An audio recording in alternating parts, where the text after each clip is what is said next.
On August 27, 1883, sailors aboard the British ship Norham Castle were stationed 40 miles from the Sunda Strait. Without warning, an invisible wave of pressure hit the deck with such sudden violence that the eardrums of half the crew instantly ruptured in their skulls. They hadn't been fired upon by naval artillery. They were experiencing the raw acoustic output of the earth itself tearing open at the island of Krakatoa. The numbers attached to this event exceed the standard models we use to process danger. Our brains are hardwired to assess threats in miles and minutes, leaving us ill-equipped to comprehend an event operating on a planetary scale. Krakatoa's energy release ignored the traditional boundaries of a volcanic eruption, projecting lethal hazards thousands of miles beyond the Indonesian archipelago. To properly grasp exactly what happened that morning, we have to put aside standard historical narratives. Instead, we need to analyze the specific, morbid metrics of the eruption's impact. This scale measures acoustic energy in decibels. A jet engine produces about 140 decibels. Krakatoa generated an estimated 310 decibels. Looking at how that energy dissipates, the curve shows the wave remained above 170 decibels at the Norham Castle. That is enough concentrated atmospheric pressure to cause immediate, severe tearing of human tissue from 40 miles away. But the audible sound was only the inner core of the explosion. Surrounding it was a far more massive, invisible atmospheric shockwave pushing outward from the collapsing caldera. This map tracks the trajectory of the pressure spike. The shockwave possessed the kinetic force to travel outward in a continuous ring, wrapping around the Earth. The wave carried enough momentum to circle the globe 7 distinct times. Barographs at weather stations in London, Paris, and New York recorded the severe spike in air pressure. Then, a day later, they recorded it again. The yield of the explosion effectively turned the Earth's own atmosphere into a global transmission line for raw kinetic force.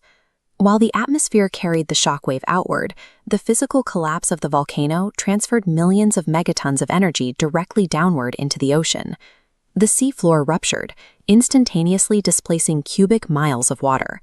Millions of tons of ocean were violently thrust upward to accommodate the shifting tectonic mass below.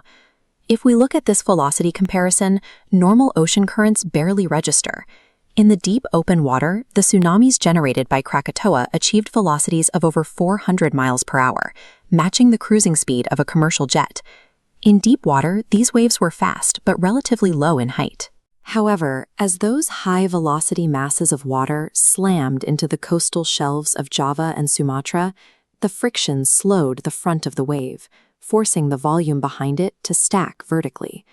The resulting walls of water reached heights of up to 135 feet. They crashed inland, swallowing coastal communities, stripping vegetation down to bedrock, and erasing the existing geography. This metric of oceanic displacement demonstrates how a localized geological collapse weaponizes the surrounding waters against human settlements. Those walls of water, driven by the collapsed caldera, bore the vast majority of the disaster's immediate physical cost. Dutch colonial authorities conducted censuses in the aftermath. The official logs recorded 36,417 people dead, though modern estimates suggest the true number of lives lost was significantly higher. Beyond the immediate casualties, the eruption generated one final metric: the sheer volume of material it expelled upward. Krakatoa blasted an estimated 5 cubic miles of pulverized rock and ash deep into the stratosphere. Looking at this upper atmosphere cross-section, high-altitude winds caught the sulfur dioxide cloud, forming a dense aerosol layer that physically reflected incoming solar radiation.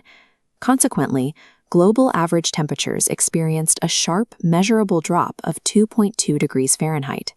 This sudden cooling triggered chaotic weather patterns and crop failures worldwide, effectively forcing a sudden, severe alteration of the Earth's entire climate system.